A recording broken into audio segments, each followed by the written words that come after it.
Not at all, not at all. No. It's just such a great pleasure to be here. Just and thanks for saying yes. Because you'd be surprised at how many people go, oh well, I don't know.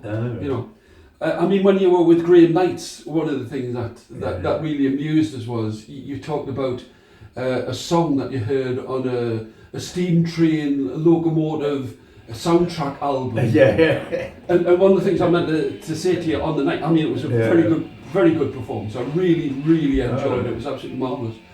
But we were in Holland, and our promoter Peter Cavanagh said, like, I want you boys to listen to this soundtrack of like trains on English railways, and we're like, no, we don't want to hear that. Anyway, he played some of it, and so I could have heard that song. So, but it was really funny. Okay, so I've seen you quite a few times recently, Sully, with Jabe, and on your own, and with Graham Knights, as I said. And I haven't seen you for a while with the Keelers, but they're all terrific nights of music, and I think people think of you more predominantly as a shanty singer. But what I saw was such a broad spectrum of songs. What is it that makes you want to sing a song?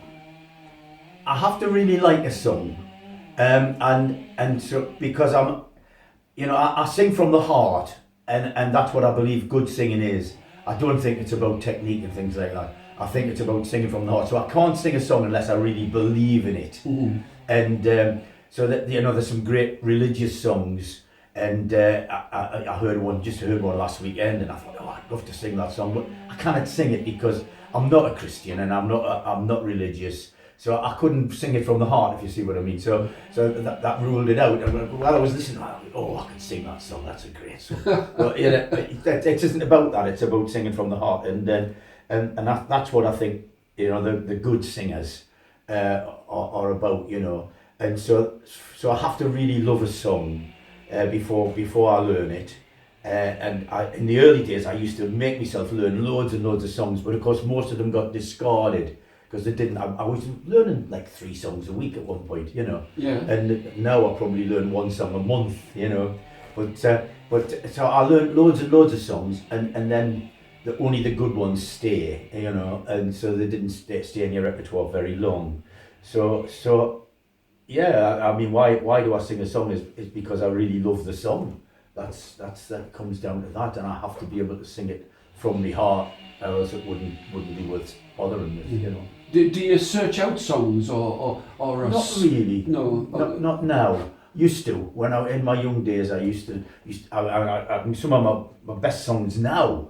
I researched in Newcastle Central Library and things like that in the early 70s, and I was going through books there, and I bought lots of books, and I had Stan Hugel's book, which was my Bible, and in those days, it was because I got labelled, you see, from early on, about 72 onwards. I was singing around the folk clubs on Tyneside, and I suppose because my second name's hard to pronounce, maybe everybody just called me Shanty Jim. You see, everybody knew me as Shanty Jim. So I don't stand a chance with Wilson. So and I think that was it. So I was labelled as Shanty Jim. So when I got gigs, I used to sing shanties, and it quite horrifies me now, because I kept a lot of the old lists. I used to keep lists of what I sang at a folk club, so that if I got invited back the next year, I wouldn't sing the same songs, So I did that for many years.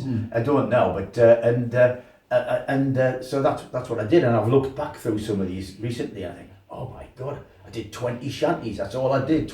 They must have been bored stiff listening to 20 shanties. I was at a folk festival recently, and I think there must be another Tony Wilson who sings shanties, because they had me down for singing Songs of the Sea, shanty sessions, shanty sing-arounds.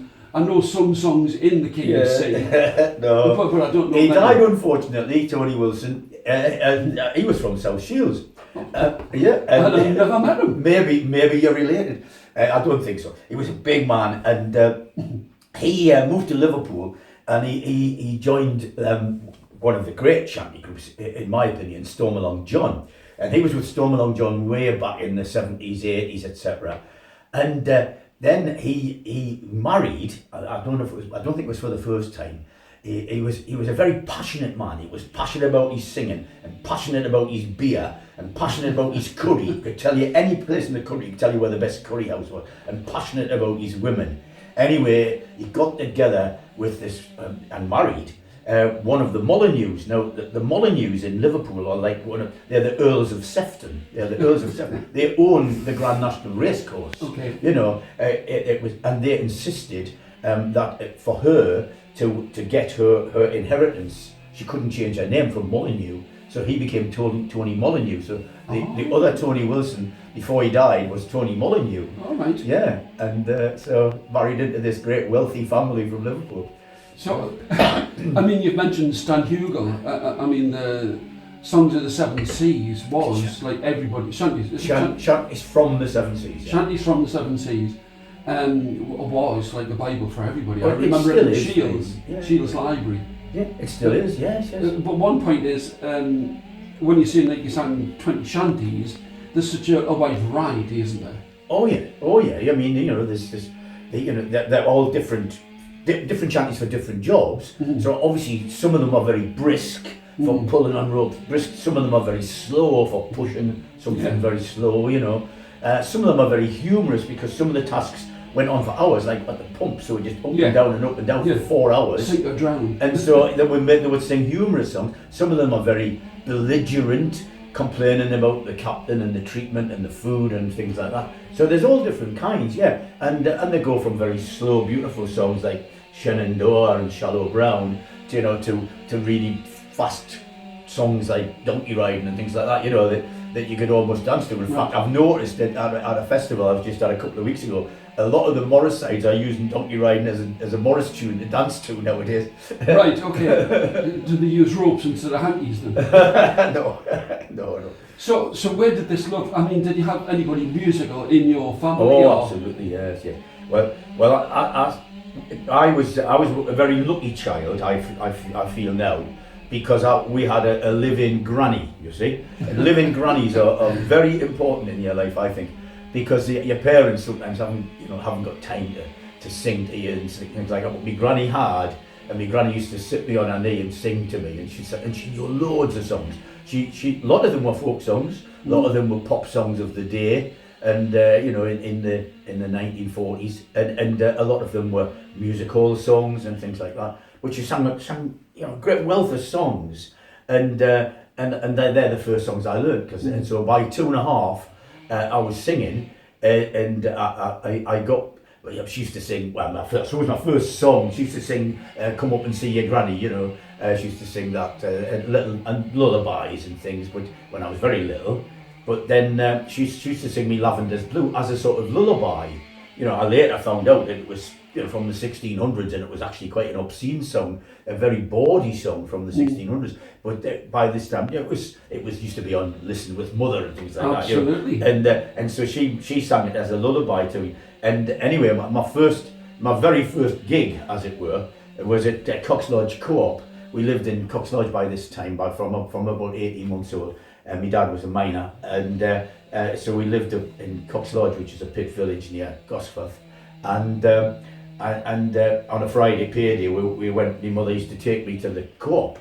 In the co-op in those days, you might remember, had a big mahogany counter, and then had a big barrel shape of butter, because the butter was made in a barrel, and then cut the butter with a knife, and then had a big box shape of cheese or whatever, and they cut that, And anyway. butter pats and And so the co-op man took a fancy to me, and he used to lift me up on this big counter, and he used to call me Bing, because this was 1950, he would, Bing Crosby was quite big in 1950, and he used to say, "Come on, Bing, sing us a song," and I used to sing these songs, particularly Lavender's Blue. That was my favourite, and I used to sing Lavender's Blue, and he would give me a penny, you see, so I've been a professional for 74 years. So the seeds were set. That's right, yeah. And so I learned these songs off my granny. My mother used to sing. Both my parents sang. But the great singer, who I never met, who's the one I'm named after, was Jimmy Westerby, and he was killed in the pit. He was killed in Hazelrig Colliery, in 1931 on the 27th of January, and so I was born 17 years later on the 27th of January, so I never met him. Apparently he was a great singer, and I heard from lots and lots of people, oh, your granddad was a great singer. You get that from your granddad, you know. Right. But and he was killed in the pit, and so obviously I never met him. But I was supposed to be called Patrick, you know. I think I would have been a much more famous folk singer if I'd been called Patrick.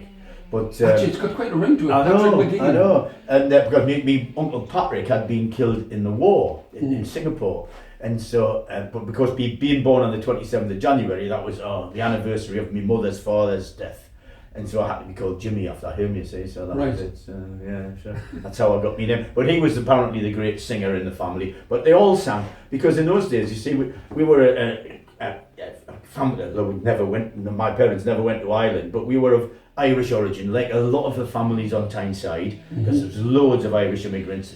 It came particularly in Gosforth, because a lot of the Irish Labour built the St Nicholas's Hospital. It was all built with Irish Labour, so there was loads of Irish families. So we had all these like Irish hoolies, we didn't call them that, but they were just like parties, you know. After my dad went to the pub or the club, they'd all pile back and they'd start singing, you know. And was that a good experience, having everybody? Yes.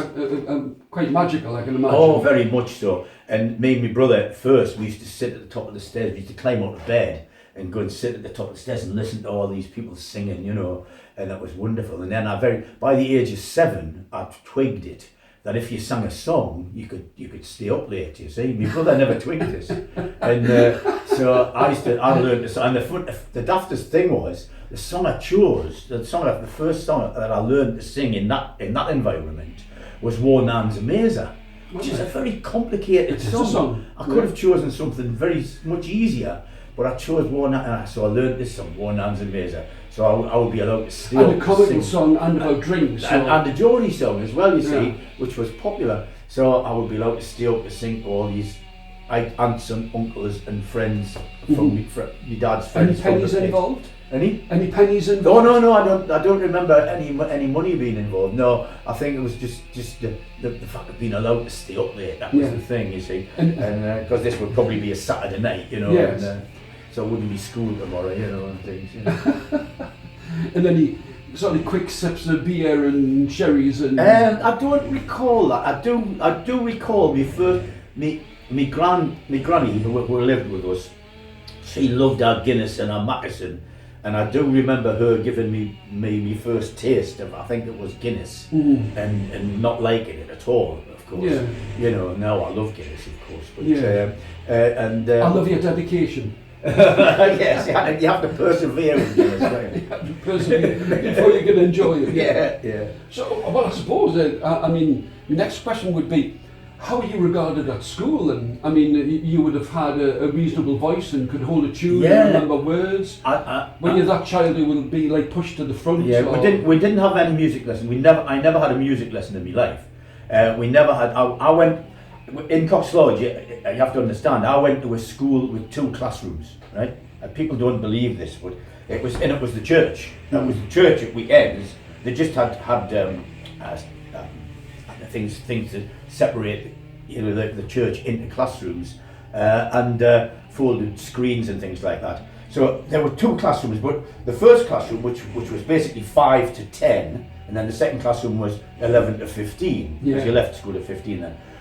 But the 5 to 10s, they had a little bit sectioned off from that for the 5-year-olds. So the 5-year-olds weren't chucked in with the 10-year-olds. So you had the 5-year-olds separate, then you had the 6 to 10s, and then you had the 11s to 15s. And there were 3 teachers. Miss Dodds, who was lovely, she took the 5-year-olds. Miss Carr, who was about 80, and she taught me dad, and she always called me Charlie because she thought I was me dad. And so she was ancient. She took the 6 to 10. Then Mr. Miller, he took the 11 to 15s. Always a man at the end. Yeah, and then but when I was 5, I'd gone to school. I could read and write, and I was very good at arithmetic before I'd gone to school. And so I remember being in Miss Dodds for a while, and then very quickly being shoved up to the 6-year-olds. So even though I was only 5, I was put in with the 6-year-olds because I was ahead of the rest of them, because I could do. I remember when he asked a question and said, how many shillings are there in a pound? And I said 20, so I thought everybody knew that. And then they said, but how many shillings are there in £5? And I said, well, 100. And they said, well, how did you know that? And I said, well, 520s are 100. And said, so I was a 5-year-old that knew that 520s were 100. So, and we've got a grandson now, Red, and he can count up to billions. You know, he's amazing, and he's only 5, and so he's definitely got the gene. You know, sort of not my gene, but you know, he's got the ability. You know, so anyway, I was moved up to the 6-year-olds, but I was only at that school for till I was about 8, and then the school was getting closed and moved up to Kenton. And I got moved down to a school in Gosforth, and then not long after that we actually moved back in with we got our own council house up in Cox Lodge, and then we moved back in with my granny because she just lost her second husband, so she was on her own, and so we could live rent free with my granny in her house. So we did that. She'd only bought that house. Because when my granddad died, when Jimmy Westerby died, the mines were privately owned then, and so she got nothing from the mine owners. They got no compensation, but the miners' union that he was a member of gave her 8 shillings a week. She got a pension of 8 shillings a week, but our rent was 9 shillings a week on the. They were living in a flat then. And our rent was 9 shillings a week, so they couldn't afford to live with. Anyway, the Evening Chronicle, I must do some research on this, but the Evening Chronicle in 1931 ran a story about me granny, about me granddad being killed in the pit, and how me granny was destitute and all that. And they raised £50 for her, which was a huge sum. Absolutely. And so she got £50 from the Evening Chronicle, and she used that to put a deposit on a new terraced house that was being built just round the corner in Headley Street, Gosforth, and so that's how she owned a house. It was only granny owned a house, and so we moved in with her. So my early years were with my granny. Then we moved away for a few years, and we moved back in with my granny until she died, and then obviously I stayed in that house until I moved away, till I went to university, really, till I went to college.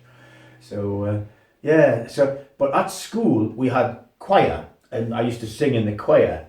And I had no idea I had a voice until one day, I don't know if I hadn't learned the song or something like that, but I wasn't singing. I just thought, I wasn't sure, so I was just miming the words. Yeah. And the teacher picked up straight away and said, "Mageean, you're not singing." And I thought, how did they know that? How did they know that I wasn't singing? Of course, it was because I had such a loud voice, you see. And so anyway, I was in the school choir from that St Cuthbert school at Cox Lodge. And I was in a couple of school plays, and I was chosen in the second play. The first one was about elves, and I remember being an elf. Can I just try and digest that image of you as an elf? Yeah. So I had a speaking part in it, but it wasn't much, you know. But then the second play was about pirates, and I was a pirate, and so I was chosen to sing a song in that, and that was Billy Boy. So that was my first shanty. And I would be about 8, maybe 9, and so I had to sing Billy Boy, and so obviously I must have been picked out by my teacher because I could sing, so I was given that. But we did learn lots of songs. We learned lots of shanties. We learned Donkey Riding and Blow the Man Down, and I think we all did with Time and Tune. Blow Thou Wind Southerly and the Bay of Biscay, and all them. We learned all those songs, and it was great, and it was a great school. You know, I was taught by lovely people. All the teachers were lovely, and then I moved down to St Charles in Gosforth, where I was taught by nuns who were basically sort of child-beating bloody terrorists. You know, they were horrible. I think back, and I can think of one or maybe 2 that were sort of kind, but they were horrible. They were absolutely awful people. You know, and the headmistress, she was foul. She was absolutely foul. She used to reduce the parents to tears, not just the children. And she used to reduce the teachers. She used to beat, you know. And I had a good memory. I've always had a good memory. So you know, you had to learn catechisms. You had to learn these passages out of the catechism, and so they would ask. And if you would be hauled out in front of the class, and the headmistress would come in and ask you questions about the catechism.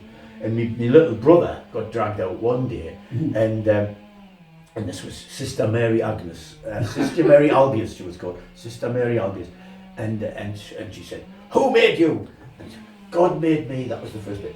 "Why did God make you?" And he kind of froze, you see, and he just froze and he couldn't. And she took a cane to him and lashed him, and she said, "God made you because He loves you." You could make a Monty Python sketch out of it, you know. So. I mean, but that was for real. She beat me little brother half to death for not being able to recite his catechism. And that was what they were like. They were horrible, horrible people. And people should be taking court cases out against. They are in Ireland and taking court cases out against the nuns for the treatment they had. Yeah. And unfortunately, it's a story I've heard quite a few times. Yeah. And you will come across a lot of Catholics like myself, on the folk scene, Tom McConville and the Wilsons and loads of them, and Vin Garbutt, they all had the same upbringing, and I have conversations with them, the ones that are still alive, obviously.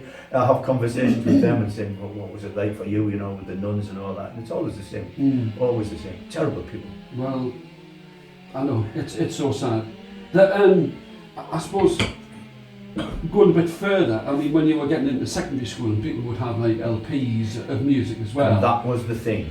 Right, I was going to say, because, I mean, I would be carting around like Tim Hart and Muddy Pryor LPs. Oh, right. But I'd pretend it was like P.F. Sorrow by the Pretty Things, or Axis Bolden's Love, or something like that, with just really weird. Because it was almost seen as like very old-fashioned or not cool. Oh. So not cool to have like folk albums. Yeah, well, it's very interesting that you brought that point up, because when I was 14, I bought. It's my job. When I was 14, I bought my first record player. It was a Dansette record player. You see, I bought it from the club. Used to keep the room warm as well. Yeah, and it was £0.50 a week. I used to have to pay for it, and so I paid for this over. I suppose it must have been about a year. I said, well, anyway, paid me.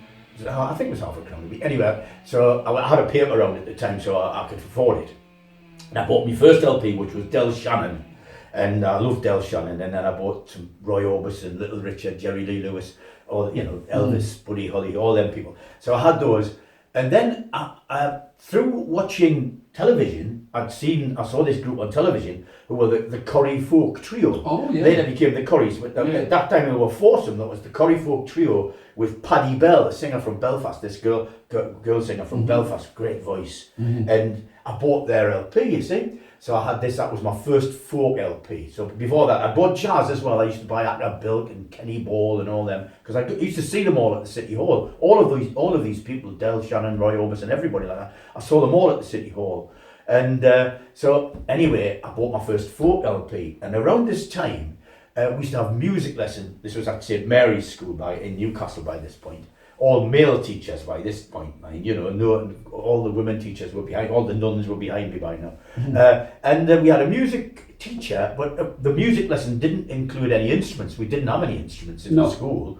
The music lesson was listening to records. So it would be playing classical music and opera and stuff like this, And it was dreadful, and most of the other kids found it dreadful as well. We used to be bored stiff. And so one day he said, well, I think some were asleep, and he said, let's see, you're all bored by this. If you don't like this music, why don't you bring in some of your records and we'll play them? Well, that's quite enlightened. So I took in my Corrie Folk Trio album. I don't know why I didn't take the Del Shannon or the Roy Orbison, but I took the Corrie Folk Trio album, which was quite brave, as you say, because nobody else I didn't think anybody else in the class would know this, of this. So anyway, they played that, you see. And then this kid in the class who I wasn't even a friend of, because the classes were big, and there wasn't a lad I knocked about with. And he came up and he says, oh, you like folk music, do you? He says, I go to a folk club on a Thursday. He says, at the Bridge Hotel. He says, a guy called Johnny Handel runs it. Now, I'd heard of Johnny Handel. And I said, oh. He says, do you want to come? So I started, I was 15 then, in 1963. So I started going to the Bridge every week with this lad. And anyway, it was strange because two of the people in the club were teachers. The French teacher and the woodwork teacher. The woodwork teacher was Laurie Charlton, who was a very fine singer. He was brother of Foster Charlton, who was in the High Leather Ranters. And Laurie Charlton, he had been a Shakespearean actor, and he could sing all these big Scottish ballads, you know, and he was really good. And the French teacher used to get up and sing as well, not in French, but he used to get up and sing. And yet they never said anything. And we'd be there at the back with pints of Guinness, you know. Yeah. And they all knew we were underage. And the only thing you had to be careful was Mrs. Foley. The bridge was then run by this tyrant of a man, Paddy Foley, and his wife and his daughter Rita. And Rita was the same age as me. And anyway, Paddy would serve anybody, and Rita would serve anybody, you know, if she was allowed to serve. Mrs. Foley, you had to time it to go to the bar, so it was Paddy or Rita. Because if Mrs. Foley was serving, she would say, "You're only 15. You can have a pint of orange." Yeah. And you make you drink a pint of orange, you see. Yeah. But you'd have to wait until she was doing something, and you'd go to the bar. I've forgotten completely about that being like underage. You had to sort of like choose your barman. That's right. Yeah. So I'd go when Paddy or Rita was serving and get me pint of Guinness. And I'd only have a couple of pints, you know, but at 15 it was enough to drive your senses. Oh, yeah. Coming home, I remember coming home on the bus being all, you know. Yeah. And anyway, so I started going to the bridge, and I went every week. And just from that chance encounter, all because of this LP, because of the music class at school, I found out about the Bridge Folk Club. And in '63, it had been going for 5 years by this point, you know. And of course, the residents were Lou Killen, who became Louisa, of course, was still there then. Johnny Handel, Tom Gilfillan, Foster Charlton, Alistair Anderson, who was just still quite about my age then, I think, you know. So he would be, he was there then, and. Anyway, Ray Fisher, Colin Ross, of course, and they were all there, and it was fantastic. And they got, apart from the brilliant guests that they got, they were fantastic. And I used to prefer the singers' nights, because the residents' nights, because they had great residents as well. John Brennan and Ron Duke, great performers. And anyway, so I used to like the residents' nights as much as the guest nights. And at the end of the residents' night, they'd often have what they called a shanty bang, and Lou and Tommy and Johnny would just do a blast of shanties, and do about 3 or 4 shanties in a row, you know, and I used to love that. I used to absolutely love it. And I got in the habit of standing at the back, because the bar was at the back in the corner. It's like there's an alcove there now, but that was the bar, like a hatch. And so it's in the same room, of course, where we are now. But we were sideways on then. There was the big window, sort of, you know, was the stage. And anyway, I would be stood at the back, so I could keep an eye on the bar, so even when Paddy was there. But I was stood next to this big bloke who used to sing shanties as well. And they would ask him to sing, and he would usually sing, often, not always a shanty, but he would sing a song, and sometimes it was a shanty, and I really liked him. And it turned out this fellow was Graham Miles. And then one day, I think it was about 64, they asked him to sing. And he belted out this shanty all about Captain Cook. Well, I loved Captain Cook. I was always been my great hero, and so I sang this shanty. So he sang this shanty about Captain Cook, which I later learned, you know. And it was so it was a great experience, you know. And then the people that we had, I mean, you know, we had guests. We had Cyril Tawney used to come to the club, Martin Carthy, Vin Garbett, very young then, Vin Garbett, of course, and Hugh R. Phillips, you know, who I saw, amazing man from America. They were just fantastic, the guests that we had, you know, So all these people that you mentioned, did they encourage you to sing more? No. I was a very shy bear. I was stood at the back nursing me pint of Guinness. Right. And listening to it all, taking it all in. Right, okay. It was great education. Oh yes, so from just no caning involved. I never. It was 9 sort of years later before I was asked. And you see, the Brit, Johnny Handel doesn't like me saying this, but it was not a democratic club. They would not put you on unless they knew that you were any good, you know.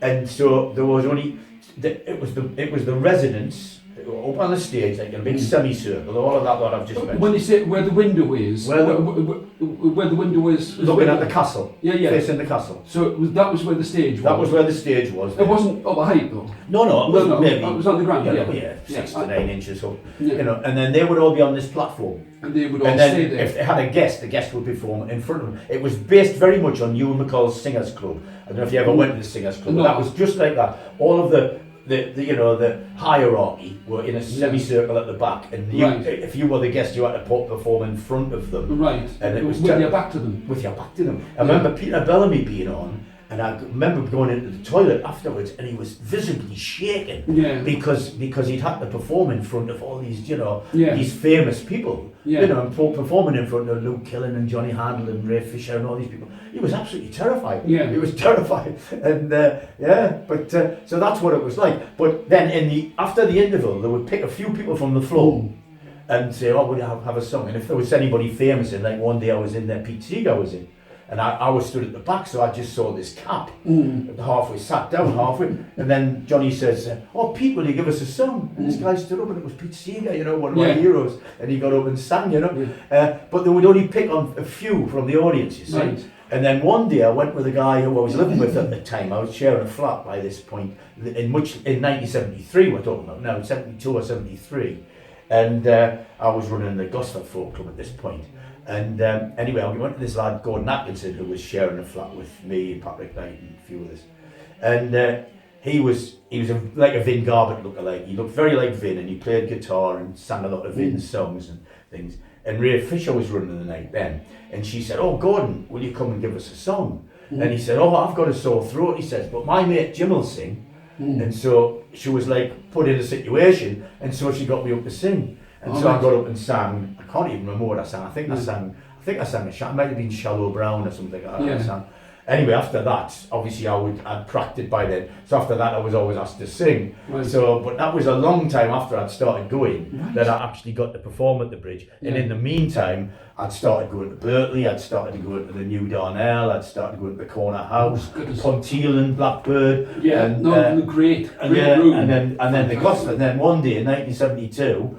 I stumbled into the Gosford Hotel that was then run by the Briggs sisters, and I found and that's when I started singing, because then I on my very first day there wasn't many in, and then the Briggs girls, Leslie and Gail, were running it, I think then, both dead now, and they said, "Oh, would you like to sing?" And I got up and sang it, my first shanty, which was "Heave Away Me Johnnies." I sang in the Gosford, and they said, "Oh, that was great. Do you know any more?" And I said, "Oh, yeah." It just so happens I've had an education of 11 years.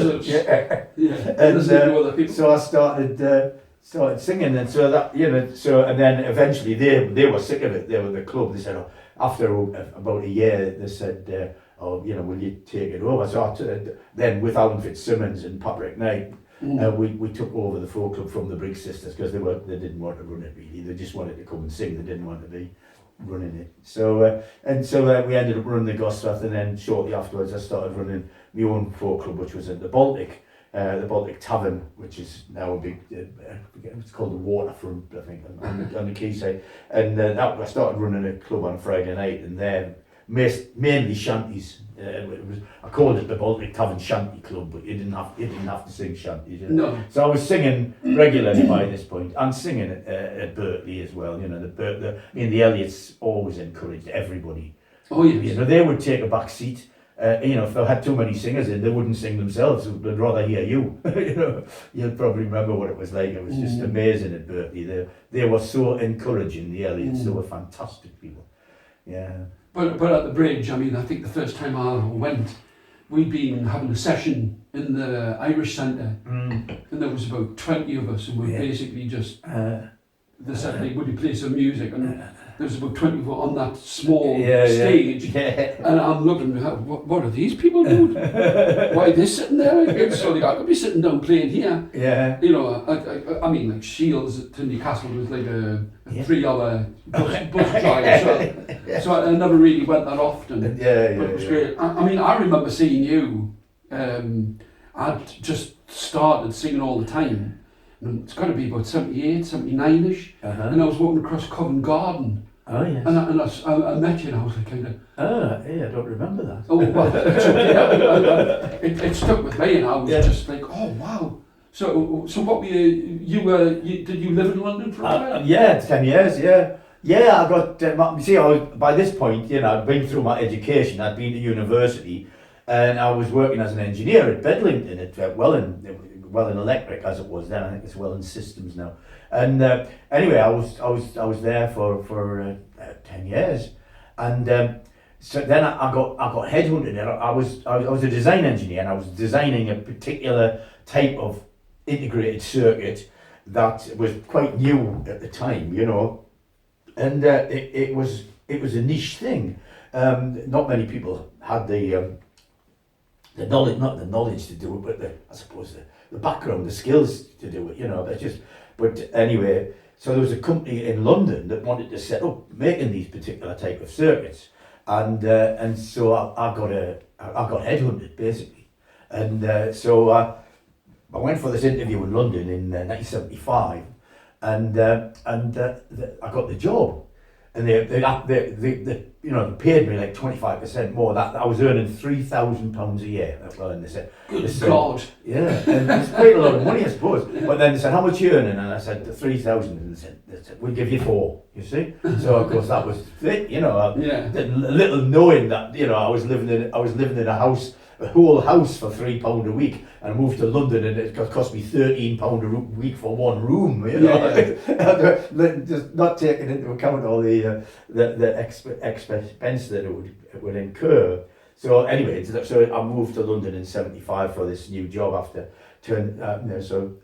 left my job at Welland, and do you think that moving down to London sort of helped your reputation? Oh, it made me. I would never have been anything. I was a floor. I find that very difficult to believe. Well, I was a floor singer up here, and I was nobody really. I would be asked to do a song in a folk club, and other people, would be the performers, would be the guests doing the tours and singing in all the clubs. I'd never. I think I might have done. I think I'd done a couple of bookings like. I remember doing the Castle Ray at Seaham Harbour for £5 or something, something like that. But I was not. I don't think I would have ever made it.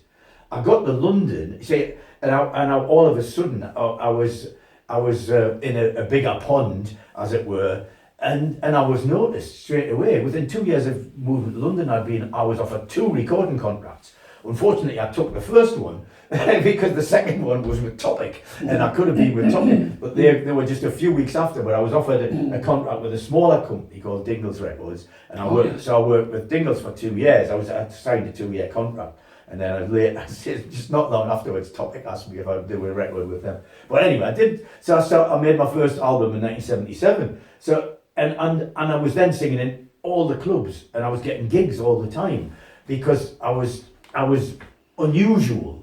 I was singing shanties, and they didn't have anybody down there singing shanties, Right. And so so very quickly the clubs said, "Oh, well, we'll have a shanty night, right? We'll have Jim Mageean." So I started doing that, and then almost the same. Might have been the following year. I hadn't been down there very long anyway when I met Johnny Collins, and we met. I think it was '76, and we met at a folk festival.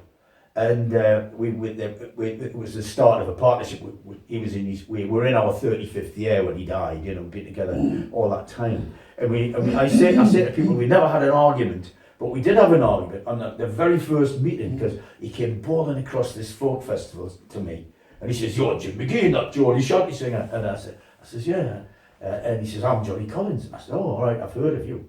He says, "I heard you on the radio." He says, "You sing Old Mort picking on a banjo, and you sing it wrong." And anyway, I said, "Oh, right." And it turned out he was right. I was singing it wrong. And I was... Isn't that part of the folk process? I think so, yeah. But then, anyway, anyway, that was the only argument we ever had. And then he was interested in shanties as well. And it turned out he'd moved to London around about the same time. And he was working in a hospital there, and he says, "Oh, why don't you come round to my house?" And I can't remember what night it was, but a particular night, because I was going to folk clubs every night, but I think it was a Thursday night, which was a club that was Hammersmith would be on a Thursday. I used to go to Herger Folk Club on a Monday, Islington on a Tuesday, Dingles on a Wednesday, Hammersmith on a Thursday, Kingston Fighting Cocks on a Friday, Cecil Sharp House Cellar on a Saturday, and the Enterprise on a Sunday. That was me. And sometimes we'd go to the Favourite or the White Hart for the Irish music in the afternoon. So sometimes on a Sunday I went to two, because you'd go to an Irish one first, you go to the afternoon one in the Irish. Just to warm you up. Just to warm me. So I was doing all that. Anyway, Johnny sort of said, I need to come round my house on Thursday nights or something. We'll sing some shanties. So we started that in about 76. And then quite quickly we started getting gigs together, and then that really blossomed to a point where at one point we were doing 25 festivals a year and 3 to 4 gigs a week. I think I first saw you probably about 81ish, and you were like some kind of thermonuclear device, just to make sure people would enjoy themselves and sing. I terrify myself now thinking back, that what people must have thought of me, because I was very brash, and I know I was like... I didn't mean that in a bad way. No. Of course, I'm just like a force of nature. I know I was on a crusade. Yeah. I was on a crusade to take shanties to the world. I was obsessed. Right. These are fantastic songs and people should sing them, people should learn them. Why aren't people singing these fantastic songs? And it used to particularly annoy me that one of the great collectors of shanties was Cecil Sharp, and yet Cecil Sharp House, they turned their back on shanties. They didn't even regard shanties as folk music. Really, when you got in, there's a lot of that. Yeah. Where, like some of the bawdier songs they wouldn't bother with. Yes, that's right. That's right. You just have to take in all of human nature. That's right. So that really quite annoyed me to the point where having been both myself and Annie, because I was married to Annie in '76, both myself and Annie were members of EFDSS, and then I dropped out. She didn't, but I dropped out because of this thing about the shanties.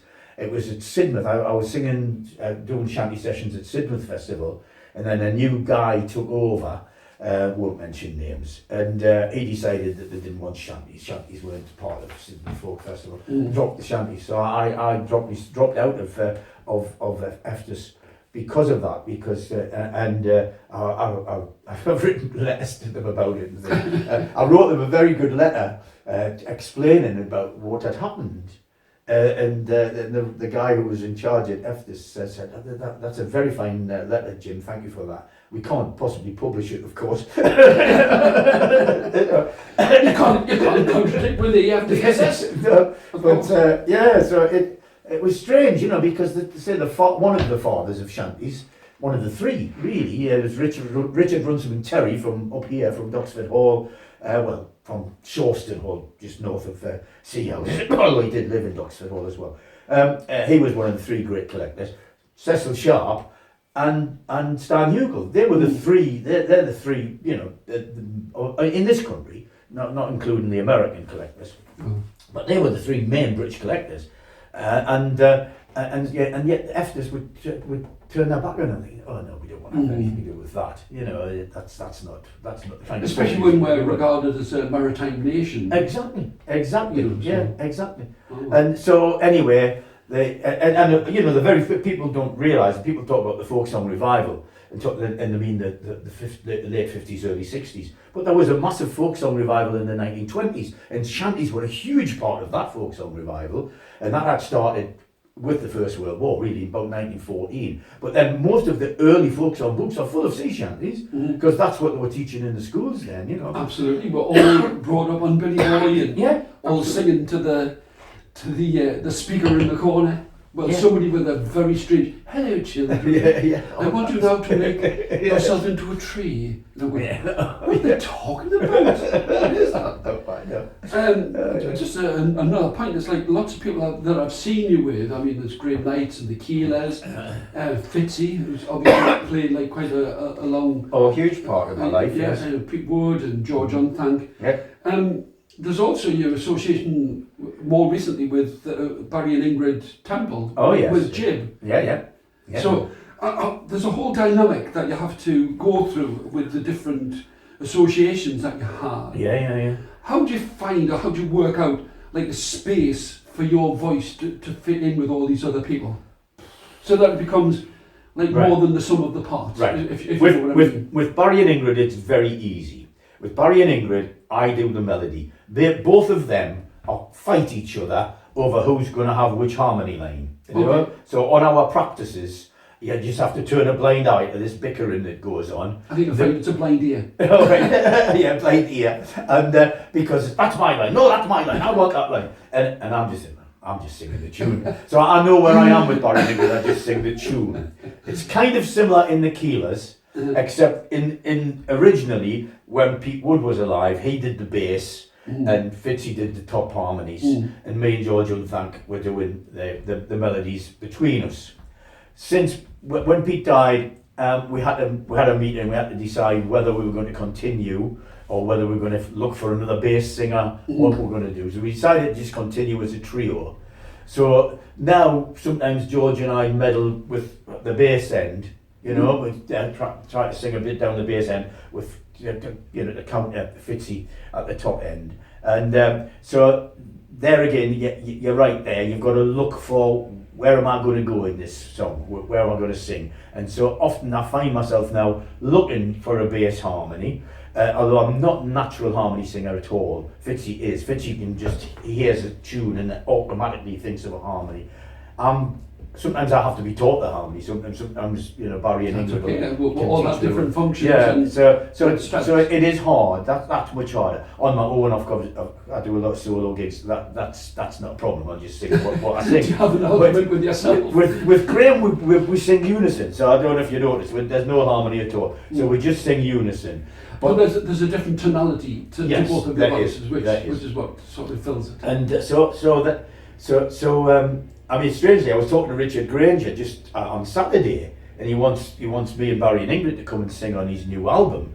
And I said, oh, that's great, we can do some harmonies. He says, oh no, I don't want harmonies, I want unison, he says. So, oh, that's strange. But anyway, but where I find my space, not quite answering your question, I keep my repertoires completely separate. What I sing solo is that. What I sing with the Keelers is that. What I sing with Barry and Ingrid is that. What I sing with Graham is that. Separate. You'll not hear me and Graham singing a Keelers song, or me and Barry and Ingrid singing a Keelers song. Well, you have like a large repertoire. I have over 500 songs, and so I can divide them up. Sometimes I have in the past offered a song to the Keelers and said, I've got this great song, and then sometimes they say, oh, I don't like that, and so in which case I offer it to Barry and Ingrid, or I offer it to Graham and say, I want to do this. I want to do this song. Will you do it with me? So that's, and if none of them want it, I just do it on my own. So, well, that's very democratic, and it seems sensible to me, to be perfectly honest. But no. Well, we're almost coming towards the end, and one of my favourite conversations is, what's the worst gig you've ever had? Right. Well, the worst gig, before the Keelers and Jib and Graham and all this, way back in the 70s, I was in a group called Tarry Trousers, and this was myself and Fitzy, Alan Fitzsimmons, and a guy called Mike Douglas, who's now a vicar, and Annie, my wife, my first wife, Annie Fenterman, and we were in this group together, and it was a kind of harmony group. And we were quite good. We used to enter for competitions. We used to go to the Morpeth Gathering and Annick Festival and Newcastleton Festival and Rothbury and all them. We used to go and we used to enter in the competitions, singing competitions, the group competitions, and we used to win sometimes. We used to win money, and we had we used to get decent gigs. We had a regular gig. There was a wine bar called, I think it was called the Cellar Wine Bar on St Mary's Place in Newcastle, and we used to they gave us a gig there every Tuesday night, I think it was. We used to go and sing there and sing folk songs, that were around at the time. Some that Fitzy had written, and so we were doing all right. Then we got offered this gig at Wigton Rugby Club. Wigton's just south of Carlisle. So we went over there and did this gig, and that was definitely the worst gig ever. I mean, it was just full of rugby players who were all drunk, and my abiding memory of it is right in the middle of a song. This guy, big rugby player in the front row, just leaned forward and threw up all over the table. Everyone's a critic. And then sat back and continued drinking his pint as if nothing had happened, and we just continued with the song. So that was the worst ever gig, yeah. Okay, well, here's another one. Where's the strangest place you've ever performed where you thought, when you looked at the crowd, we are never going to get with these well, people. that would be with Johnny Collins in a pub in Newport, Rhode Island, and I think it was called the Brick Lane Tavern, or the Seven Heads Bricks. I think it was called the Brick Lane Tavern, Newport, Rhode Island. Anyway, and it was a pub gig, and so because it was mine and Johnny's first tour, so we weren't known in America. So the guy that had done the tour had just got us gigs anyway he could, and he got us this gig in this pub. Well, this pub, they had TV screens above our heads that were showing porno movies. I kid you not. Right, okay. So the entire audience was sat like that, looking at the porn on the TV screens while we were singing. Oh, this is one of the best ones, yeah. Yeah. Oh my goodness. Well, I suppose you've answered virtually every question that I'd thought of. But how do you see yourself evolving with your music now? Well, I'm 76 now, so I feel I'm singing as well, or if not better, than at any other time in my life. And that's largely because I sing every day, just about every day anyway. There was a period just recently where I realised I'd just gone through a whole fortnight and I'd sang every day, either rehearsing or gigging. So I'm singing a lot, and I sing on Zoom quite a bit as well, and I kept, unlike a lot of folk singers, I kept me singing going through the pandemic by singing on at least sort of 2-3 times a week on Zoom. So I was doing a lot on that. And I thought that was great. It was a different thing. It was singing, but you're singing with people from all over the world. You get people from Australia and Alaska and everywhere coming on, it's just amazing. So I've enjoyed that. So I sing a lot, and I don't really think I need to go anywhere. I'm actually doing a bit less now than I used to. I've got 10 festivals this year. I've always had a minimum of 12, apart from during the pandemic. So usually have 12. So I'm turning stuff down now, and I'm turning down all foreign stuff. Apart from Ireland, I'm going to Ireland. That's my next big gig is in Ireland. But I've turned down. I did Holland for 40 years. After 40 years, I've said no. I'm not coming back. I've got offered Berlin this year. I've got offered stuff around Europe, and now I'm starting to say no. I don't want to do all that travelling. I don't want to fly places. So I'm still keeping on the Irish one because I get it every year. I've done that for over 10 years now. At a festival in the far west of Ireland. So I'm still going there. So I'm doing less. I'm doing less clubs and etc.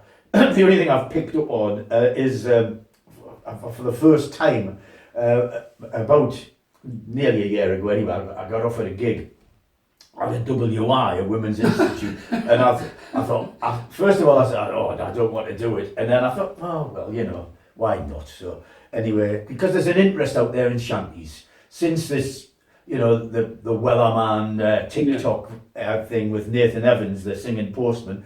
There's an interest everywhere. We've got a shanty group in Cullercoats. They've got one in Seaton Sluice. There's one in Blythe. They're all over now. The shanty singing. So I thought, well, these people that actually wanted me to come and teach them some shanties. So that's part of my crusade from the past was to teach people shanties. So I thought, right, I'll do it. And I was actually quite frightened. It was in January. The gig was for January this year. So I was quite intimidated by it. 36 women wanted to do shanties. You didn't stand a chance. I didn't stand. Anyway, feeding me with tea and cake and everything, and making me sing Jerusalem, which I didn't know. And anyway, it went very well. And I was pleased with the outcome. And so since then, I'm starting to pick up WIs. I'm on the WI circuit. So I'm getting less folk clubs and more WIs these days. So maybe that is my future. My future is taking my crusade to the WIs. Oh, fantastic. Jim, it's been such a pleasure. Thank you, Tony. Pleasure. It's been great. Absolutely fantastic. Right. Oh, well, it's been fun, yeah. Oh, good. Yeah. But I don't just sing shanties these days, as you probably noticed. No. Well, all the things I've seen you do, they've all been great, so it's good. Yeah. I think there's that integrity in what you do. Like a belief. You can feel that you believe the song, so that's... Yeah. Oh, one thing, tell us about the picture. All right, this was painted for me by Stan Hugel, who was a great friend. I met him in 64, 65, and I wrote, I was only 16 when I met him, and I wrote to him because he used to write a column, well, not a column, he used to write a double-page spread in a magazine called Spin, that you might remember. Yeah. Spin was the Spinner's fanzine. So it was one of the Spinner's wives or sisters, I think, started this fanzine for the Spinners. And Stan used to write this article called The Bosun's Locker every month. And that was my favourite bit. I used to buy it at the bridge every month, and buy the Spin magazine. So I wrote this letter to him, to Stan Hugel, care of Spin magazine, Liverpool, and he got it. And he wrote back, and then we corresponded for a long time. Then I invited him to Newcastle, and we became friends. And so in 1973, when I was courting Annie Fenterman at the time, before we got engaged or married, she bought that as a birthday present for me. So that would be for my 25th, I think, my 25th birthday present.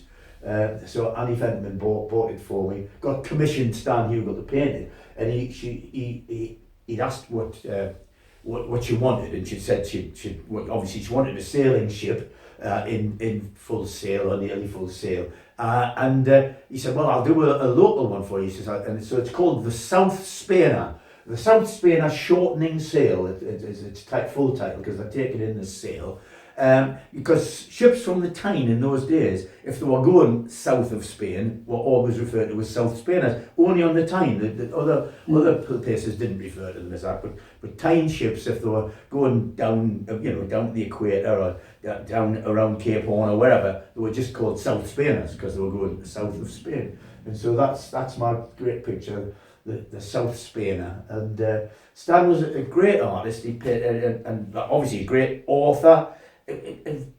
Fascinating man, he spoke 12 languages. He'd left school at 14 and gone to sea, and yet he could speak 12 languages, most of which he taught himself. He could speak various Far Eastern languages, Japanese, Chinese, and it wasn't a myth, because Johnny Collins was married to a Chinese girl and invited Stan Hugel for dinner one day when he was down in London, and Stan proceeded to then have this long conversation with Johnny's Chinese wife in Hokkien, which is just a dialect, really. It's not Mandarin Chinese, it was just a lesser known Chinese language, but Stan spoke it. And he had this conversation with Johnny's wife, in Hokkien. And so he was an amazing man, as I say, a great author, great orator, not a great singer, but a very knowledgeable person about everything to do with the sea. Where he'd spent 50 years of his life, of course, and but a great artist. He wanted to be. His great ambition was to be included in the Royal Society of Marine Artists, or Royal Academy of Marine Artists, and he a strange thing to wish for, but Prince Philip at the time, when he was still alive, always chose to have an exhibition in the Royal Academy of Marine Artists. And Prince Philip used to choose one painting every year to take back to the palace.